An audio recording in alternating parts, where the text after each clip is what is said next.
So, my name is Dywan Bright, and I'm coming with a health course called Health Matters, subtitled Health Messages, which is a 12-week curriculum brought to you by Goodwill Columbus Work and Community Services. So I have a quick PowerPoint that I will kind of go through real quick briefly just to kind of show you some of what Health Matters, Health Messages curriculum is about. And hopefully we will all be able to learn something as we go through this. So please bear with me. What is Health Messages?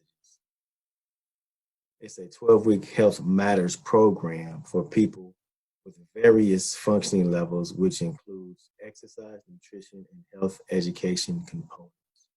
So it's like a 12-week curriculum, and each week deals with different topics, different subjects, different lessons that's all themed around health, a healthy lifestyle, eating healthy, drinking water, and some fitness components are thrown into it as well.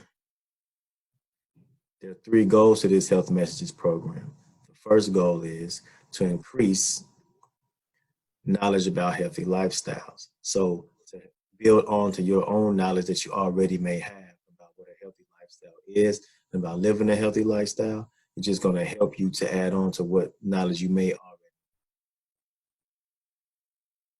and to promote healthy living. Goal number 2 of this program will be to improve fitness. Now, everybody's fitness level is different. You got people that can get up out of the bed and go run 10 miles. You got people that can't do that. You got people who can work out all day. You got people that can do a lot of different things that others may not be able to do. Whatever the case may be, everyone's fitness level is different. So no one should be compared to anyone else. Everyone's on their own level. Everyone kind of does their own thing. Everyone's body's different. So please always keep that in mind, even outside of this course, that your fitness level is not the same as everyone else's. So that's something to keep in mind as we move forward through this curriculum. Goal number 3 is to teach core concepts related to physical activity and nutrition. In case you didn't know, it is recommended that people do some type of physical activity each day, whether it be walking, whether it be running, whether it be just getting up and moving around a little bit, but just something to kind of get the blood flowing, get the body moving a little bit is recommended for each person to do something like that each day.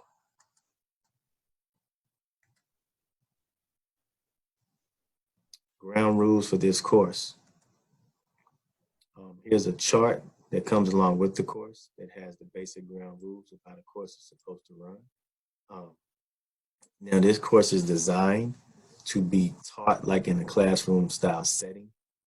With that being said, we're teaching it digitally, so through the internet, so the audience is actually sitting in front of a computer or on their phone as they watch this. So with that being said, some of the ground rules have to be kind of changed up a little bit, but I'm going to go through them and then just kind of see how they may fit with the way this information is being brought to you.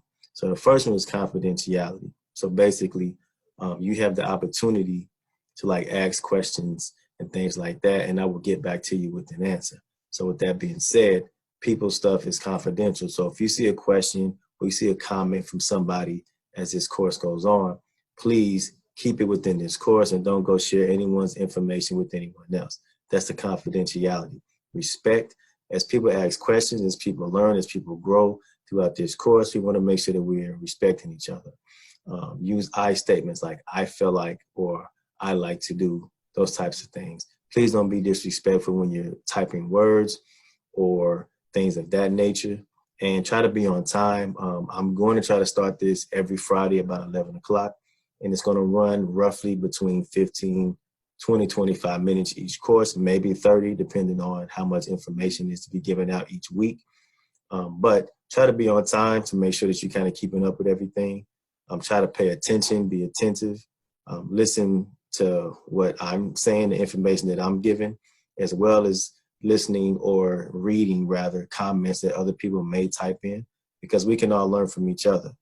Um, be open. If you don't know something, be open to learning, be open to asking, be open to bouncing ideas off of each other, because we're all in this together. This is just a curriculum that I'm bringing to you, but it's also designed to kind of generate information from you to kind of give to me and others that's also taking place in this class.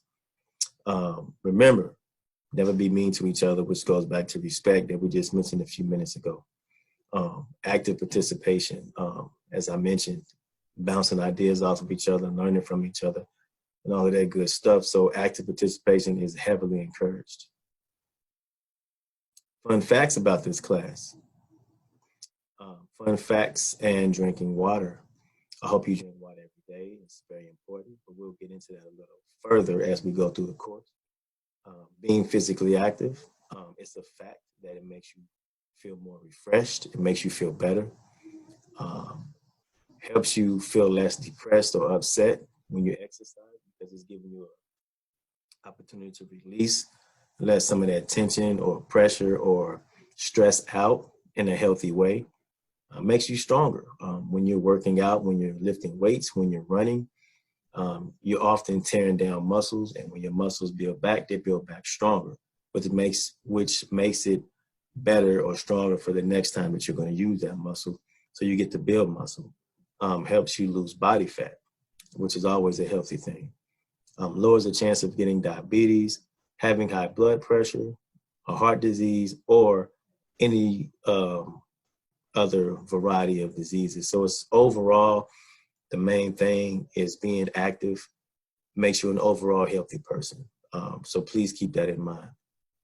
Drinking water can increase your energy level, decrease joint pain or back pain.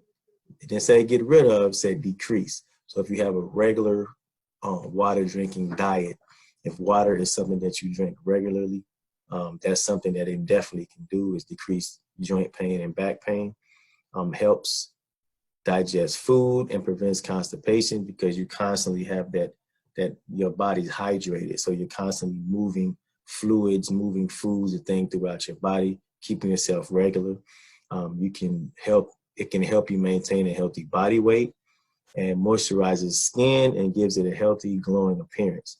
Just keeping your body hydrated can do great things, and that's just an example of a few things that it can do for you. Safety tips. Anytime you're going to do any type of warm-up or any type of stretch or any type of physical activity, it is very imperative that you warm up. Meaning that when you watch a basketball game, when you watch a football game, when you watch a soccer game, when you watch any type of sports event, what's the first thing you see them doing? See them out there stretching, jogging, running. You see the trainers out there with the bands helping guys stretch, guys helping each other stretch, all of that good stuff, because it's very important to do that. You basically telling your body to wake up and get ready, because you're about to use it doing these types of physical activities. So it's very important that you stretch and warm up. Try to start about 5 to 10 minutes before you start exercising. Examples of things you can do: brisk walking, jumping jacks, easy jogging, just things simple like that to kind of get the muscles going. Follow your warm up with some gentle stretching, which kind of complements it, kind of giving your muscles a chance to stretch and get ready for the physical activity. Start at a slow pace. Don't just jump right into it going full-fledged. Try to let your body warm up to it so you can decrease the risk of injury. Start slowly and give your body time to adjust. Make sure you're drinking water. Again, you're going to hear that a lot throughout the course of this curriculum. I'm drinking water. So make sure you drink water during, before, and after physical activity. Try to take sips every few minutes, maybe every 10, 15 minutes or so, just to kind of make sure you're keeping your body hydrated. Plain water is best for activities that last up to an hour. But if you're going to go past an hour, meaning your physical activity is going to be extended, and you may want to incorporate something that has more flavor, carbohydrates, maybe a little sugar and things like that in it, such as vitamin water, Gatorade, Powerade, something like that, because it's going to give your body energy to keep you fueled to keep going if you're doing some type of extended activity. Hope that makes sense. So if you're doing something that's going to be up to an hour or so, water is fine. But if it's like an extended activity, then water, you may need more than just water in your body. And like a sports drink is a perfect example of something that your body can use to give you energy to keep push, to keep going throughout whatever physical activity it is that you're taking place with. Wear loose-fitting clothes to allow your skin to breathe. That's important. It's not as much as important with the style of clothes. It's the importance of letting your skin breathe, meaning that when you're doing physical activity, your body's warmer than normal because you're working it, you're using it. So your pores open so you can perspire, meaning sweat, so you can sweat it out. If you don't have on things that allow your body to operate as it's supposed to, then it can interfere with that. Now they have clothes, they have a lot of new technology in them that allow your body to breathe and to sweat, although it may be a little tight fitting to the body. It's still allowing your body to do its natural functions throughout the course of your physical activity. But wearing something that you can be comfortable in, and that's going to allow your skin to breathe is the main thing. Do not take your breath away.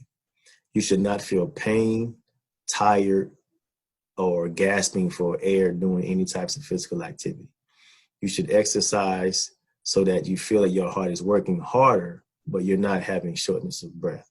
You should be able to have a normal conversation while exercising.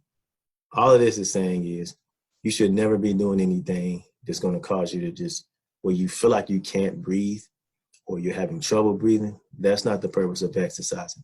The purpose of exercising is to get your body moving, to elevate your heart rate and kind of get you breathing a little bit harder, but you should be able to speak normally exercising. If you have issues with any of that, then you need to kind of either slow down, stop, or make sure you get yourself under control. Make sure you're not doing anything to cause any type of injury, because that's the last thing you want to do. If you have a coach, if you have a trainer, or a buddy, a friend, a parent, or anyone that you may be working out with, if you feel pain or any discomfort, if you have swelling, or you're unable to do the exercise appropriately, let that person know, whether it be your coach, whether it be your trainer, whether it be your friend, your gym buddy, whatever the case may be. Let them know that, hey, this exercise doesn't feel right. My shoulder feels weird when I do that. That should not be happening. So make sure you're keeping that stuff in mind moving forward, because the last thing you want to do is turn positive physical activity into some type of injury that's going to prevent you from working out and getting healthy in the long run. So please make sure you keep that in consideration. This presentation was week 1, which is just an overview of the health messages class.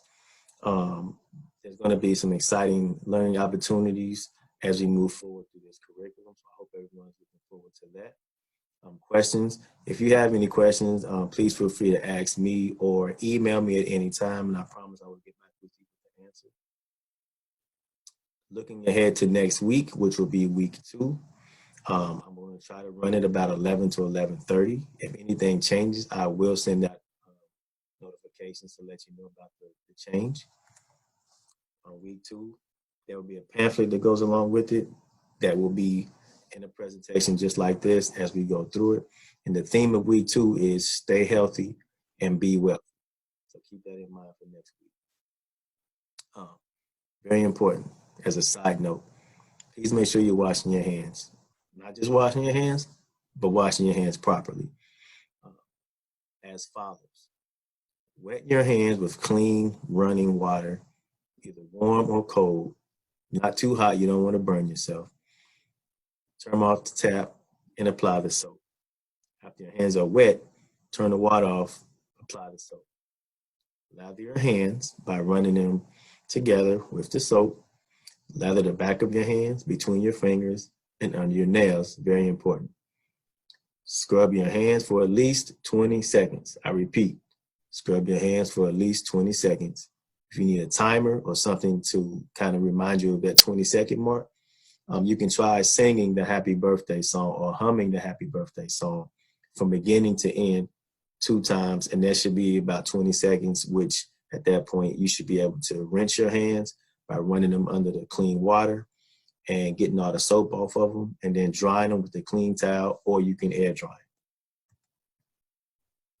So please keep in mind and make sure you're washing your hands properly. If you don't have running water or soap, another alternative is hand sanitizer. Sanitizers can quickly reduce the number of germs on hands in many situations. However, sanitizers do not get rid of all germs. Please remember that. They do not get rid of all germs. It's better than nothing, but they do not get rid of all germs. Hand sanitizers may not be as effective when hands are visibly greasy or dirty. So if your hands are really dirty or greasy, hand sanitizers are not going to be as effective because they're not designed to clean your hand. They're designed to just kind of get rid of germs or anything like that that may be on your hands. Hand sanitizers might not remove harmful chemicals from your hands like pesticides or heavy metals. So please keep that in mind. How to use hand sanitizer. Apply the gel product sanitizer to the palm of one hand. Read the label, it's going to tell you about how much to use because each one can vary. So please keep that in mind. Rub your hands together. Rub the gel all over the surfaces of your hands and fingers until your hands are dry, which should take about 20 seconds, which is the same amount of time that it should take as you wash your hands. Thank you very much.